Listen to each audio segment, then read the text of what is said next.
Shalom, shalom, shalom. Selamat pagi masyarakat iman yang dikasihi oleh Tuhan. Mari kita hari ini mencoba meneladani anak TK. Ya, saya ingat sekali salah satu, mungkin saya pernah juga mention di sini, mantan ketua sinode kita dan salah satu kebanggaan kelas Cirebon, Pendeta Handi Hadiwitanto yang adalah dosen UKDW dan juga pendeta di GKI Veteran Tasik mengatakan bergereja itu harus bergembira dan kita harus meniru taman kanak-kanak. Dan juga hidup bukannya seperti itu kah? Ketika kita hidup sama Tuhan, apa bedanya taman kanak-kanak sama kita? Mereka bergembira dengan tulus. Kita bergembira dengan terlalu hati-hati, khawatir bahkan. Semoga hari ini kita bergembira. Mari sama-sama kita pujikan PKJ 16, PKJ 16 bait pertama dan yang kedua. Mari kawan-kawan nyanyi gembira. PKJ 16.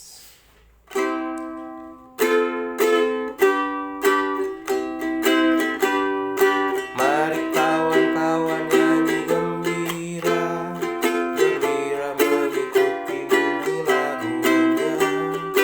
Mari kawan-kawan nyanyi gembira, supaya isi dunia mendengarkannya.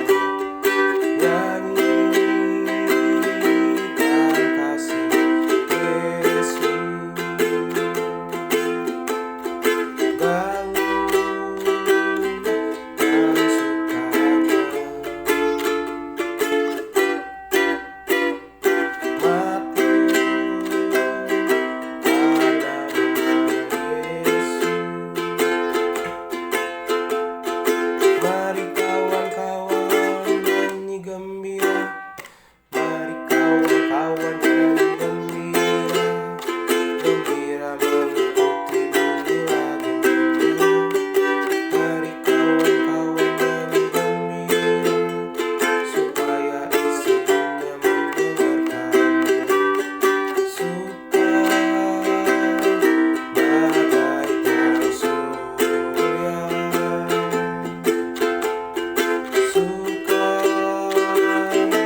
Tuhan, kami adalah orang-orang yang gembira dalam hidup ini. Yang gembiranya kadang-kadang hanya kalau semuanya sesuai dengan yang kami mau. Gembira kalau hanya menguntungkan kami. Tapi kami mau belajar hari ini bergembira. Bahkan melewati rasa sakit juga kami mau gembira. Bergembira sama seperti anak kecil yang jatuh dan bisa ketawa dan lari lagi, adalah belajar untuk menikmati momen hari ini. Tanpa sibuk menyesali masa lalu atau menggundahkan masa depan. Kami serahkan pembacaan firman Tuhan dalam nama-Mu kami berdoa. Amin. Bapak Ibu, bersama-sama kita buka Mazmur 20. Mazmur 20 kita baca. Mazmur 20 ayat 1 sampai 9 kalau di handphone, kalau kita fisik 1 sampai 10. Mazmur 20. Dengarkanlah sabda Tuhan. Untuk pemimpin biduan, Mazmur Daud. Kiranya Tuhan menjawab engkau pada waktu kesesakan, kiranya nama Allah Yakub membentengi engkau. Kiranya dikirimkannya bantuan kepadamu dari tempat kudus dan disokongnya engkau dari Sion. Kiranya diingatnya segala korban persembahanmu dan disukainya korban bakaranmu. Kiranya diberikannya kepadamu apa yang kau kehendaki dan dijadikannya berhasil apa yang kau rancangkan. Kami mau bersorak-sorai tentang kemenanganmu dan mengangkat panji-panji demi nama Allah kita. Kiranya Tuhan memenuhi segala permintaanmu. Sekarang aku tahu bahwa Tuhan memberi kemenangan kepada orang yang diurapinya dan menjawabnya dari sorganya yang kudus dengan kemenangan yang gilang gemilang oleh tangan kanannya. Orang ini memegahkan kereta dan orang itu memegahkan kuda. Tetapi kita bermegah dalam nama Tuhan Allah kita. Mereka rebah dan jatuh, tetapi kita bangun berdiri dan tetap tegak. Ya Tuhan, berikanlah kemenangan kepada Raja, jawablah kiranya kami pada waktu kami berseru. Bapak Ibu Saudara, pernah berdoa buat pemimpin Bapak Ibu? Pemimpin di gereja berarti para penatua, pengurus komisi. Kalau di rumah berarti ibu atau bapak. Kalau di pekerjaan atau dagang yang punya toko, ataupun kita, ataupun keluarga kita juga yang jaga toko. Kalau di sekolah, kepala sekolah, guru-guru. Kalau di masyarakat, RT RW, bangsa negara ini, presiden dan lain-lain.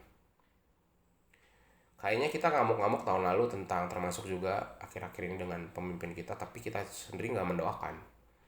Jadi kita udah keburu apatis sampai nggak mendoakan. Ya itu ibaratnya udah tahu nih supirnya ugal-ugalan, malah dimarah-marahin, terus dibiarin, nggak didoain, nggak ditegur, ataupun dibeliin minum supaya dia, mungkin dia lagi marah, supaya dia sabar gitu, atau dipijet punggungnya biar mungkin dia lagi capek juga gitu. Jadi kerjasama gitu loh. Pemimpin itu tidak bisa apa-apa tanpa bawahan. Jadi bawahannya juga perlu support pemimpinnya. Bapak Ibu Saudara, dalam bacaan ini juga bukan hanya Daud menjadi seorang pemimpin. Dia tahu bahwa kepemimpinan ini dia nggak bisa lakukan sendiri walaupun dia adalah seorang raja. Dan ini doa yang dipanjatkan dalam ibadah untuk seorang raja berangkat berperang melawan musuh bersama dengan seluruh kelompok pimpinannya. Tugas raja adalah menyejahterakan rakyatnya, menjaga bangsanya, dan aman dari masalah musuh. Nah, seorang imam menyanyikan ini bersama dengan masyarakat dan juga bersama dengan raja, agar bukan cuma raja yang diberkati, tapi seluruh staf kepemimpinan itu diberkati. Tidak ada terselip dosa, dan mereka dilindungi juga karena mereka akan menjadi ujung tombak ketika bangsa ini sedang berperang ataupun sedang melakukan sesuatu. Jadi doa ini menjadi sebuah kesatuan, bahwa pemimpin berujung buat masyarakat, masyarakat berdoa buat pemimpin. Kalau bawahannya udah nggak mendoakan pemimpin, ya nggak heran kapal kita atau kepemimpin kita jatuh. Kita juga nggak doain gitu kan, nggak mendoakan yang jahat supaya jadi baik gitu ya, malah kadang ikut mengutuki. Ya gimana nggak tambah hancur, kita sendiri yang mendatangkan kehancuran kita. Sehingga doa ini menjadi sebuah kerinduan bahwa bukan cuma pemimpin yang diberkati, bahwa di atas pemimpin ada pemimpin yang lebih utama, yaitu Allah sendiri. Bahwa Allah lah pemimpin yang memimpin kita. Jadi komunikasi dulu sama pemimpin agung ya, kepada Kristus, kepada Allah, kepada Bapa, Tuhan yang mengurapi raja, yang memberkati umat.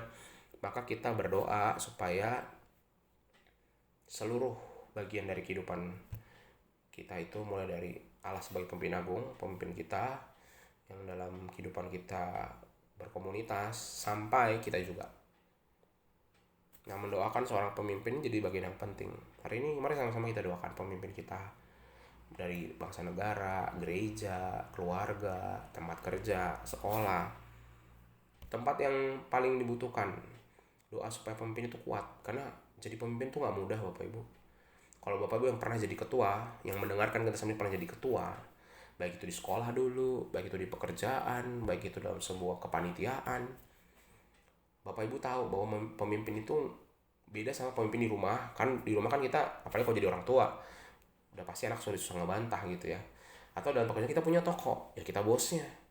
Nah, ketika di tempat lain, ketika kepemimpinan itu nggak langsung dari kita, seperti keluarga dan pekerjaan atau toko, butuh sebuah kesabaran dan butuh sebuah ketulusan untuk bisa memimpin.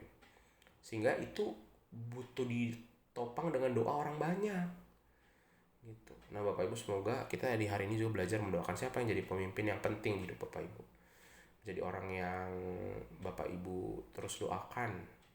Semoga minimal 5 tadi ya: bangsa, pemimpin gereja, pemimpin tempat kerja, pemimpin sekolah, pemimpin keluarga. Tuh minimal ada 5 orang Bapak Ibu doakan tiap hari, supaya bahtera hidup kita ini jalannya benar gitu.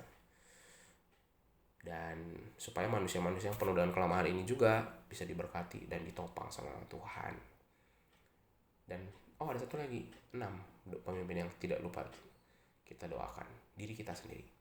Kita juga pemimpin yang sering kali salah jalan. Buat mimpin diri sendiri aja suka ngambil keputusan yang kita pikir benar ternyata enggak.